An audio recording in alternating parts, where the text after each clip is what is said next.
neki ortaci žele tvoj posljednji dak. Zato pazim kuda koračam u tim mračnim noćima. Ljude posmatram čudno često krvavim očima.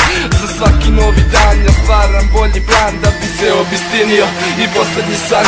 Znaš o čemu se radi, znaš kuda vodi priča kada partnuri sa kioska golog ti skida. A često izbjegnem to, na brzinu zapalim i tada prati me zlo. Iskuliram i to i samo sranje zavarim, ohladim pa prosledim. Toliko ste loši pa ne znam čim da vas poredim. Znaš da u nijednoj liniji nema ni trunke laži i znaš da ću da te gasim ako budeš na stazi. Svote zapali, ajde brate šalji, eno drota buraz, uzvici pa baci sebanim očima, gledam stvari oko sebe, mikrofon je slobodan, a ko te jebe? Htio si da me vidiš dole, sada digni glavu gore, jaja mene boli od pički što takve stvari govore. Sve pravi reperi, mamini sinovi, puni džepovi, fekeri, hejteri, rokaju hekleri. Da ćemo vam do znanja preko zvanja uličnog imanja, da nas ne gledate ružno, bit će sranja kilogranja, da se kipa zbuši, svaki zid da struši, ajde mršo navije. Ako ne pušiš, mir, tišina,